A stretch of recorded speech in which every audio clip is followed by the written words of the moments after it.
Hello student, नमस्कार। आप सभी लोगों का राजदृष्टि चैनल पर बहुत बहुत अभिनंदन है। हम आपको डेली इस समय भक्ति काल से संबंधित क्वेश्चंस नोट करा रहे हैं, पढ़ा रहे हैं, तो आप लोग इसको ध्यान से पढ़िएगा और प्लीज़ इसका स्क्रीनशॉट जरूर ले लिया करें। तो प्रश्न है हमारा, कृष्ण के साथ राधा की महानता किस संप्रदाय की विशेषता है? सनकादि।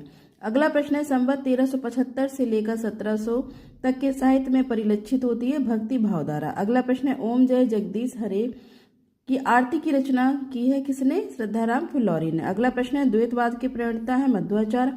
अगला प्रश्न है, हिंदी का भक्ति काल बाहरी आक्रमण की प्रतिक्रिया, ये कथन है आचार्य रामचंद्र शुक्ल जी का। अगला प्रश्न है, रामानुज के श्री संप्रदाय में उपासना होती थी विष्णु की। अगला प्रश्न है, आलवार महिला संत है आंडार। अगला प्रश्न है, गंग कवि का जन्म स्थान एटावा। अगला प्रश्न है, ब्रह्म संप्रदाय का प्रवर्तक है मध्वाचार्य। अगला प्रश्न है, सखी संप्रदाय को कहा जाता है हरिदास संप्रदाय और टट्टी संप्रदाय भी कहा जाता है। अगला प्रश्न है, हनुमत चरित्र का रचयिता है रायमल पांडे। अगला प्रश्न है, भ्रमर गुफा के लिए दूसरा उपयुक्त नाम है ब्रह्मरंध्र। अगला प्रश्न है, राधा वल्लभ संप्रदाय का प्रवर्तक है हित हरिवंश। अगला प्रश्न है, बरवे नायका भेद का रचनाकार है रहीम। अगला प्रश्न है, रामचरितमानस पद्मावत सूरसागर कबीर दोहावली जैसे ग्रंथ की देन है भक्ति काल की। अगला प्रश्न, विभिन्न मतों के आधार पर हिंदी में भक्ति काव्य की शाखाएं मानी जाती हैं 4।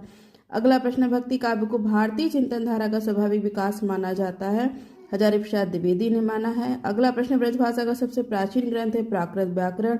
अगला प्रश्न, अद्वैतवाद के प्रवर्तक थे शंकराचार्य। अगला प्रश्न, मध्वाचार्य का मत है द्वैतवाद। अगला प्रश्न है हमारा, संत काव्य से संबंधित है अब ये प्रश्न। दोहा चौपाई में लिखित पदों को कहते हैं रमेनी। अगला प्रश्न, दशरथ सुत तीहूं लोक बखाना राम नाम को मरम न जाना, उपयुक्त काव्य पंक्ति कही है किसने? कबीरदास ने। अगला प्रश्न, कबीर के निर्गुण पंथ का आधार भारतीय वेदांत और सूफियों का प्रेम तत्व है, ये विचार रामचंद्र शुक्ल जी का है। अगला प्रश्न, संत कवि गुरु नानक देव का जन्म हुआ था तलवंडी में। अगला प्रश्न, संत कवि नहीं है तुलसीदास। अगला प्रश्न, वह मध्यकालीन संत भैया भक्त कवि जिसका राजस्थान से संबंध नहीं था, दादू दयाल मलुकदास। अगला प्रश्न, भाषा पर कबीर का जबरदस्त अधिकार था, वे वाणी के डिक्टेटर थे, उत्कथन है हजारी प्रसाद द्विवेदी जी का। अगला प्रश्न, मध्यकालीन संत का पर प्रभाव नहीं है, नाथ साहित्य का। अगला प्रश्न, दादू दयाल का जन्म हुआ था अहमदाबाद में। अगला प्रश्न, साधना के 3 अवयव बताए गए हैं, कौन कौन से? कर्म, ज्ञान और भक्ति।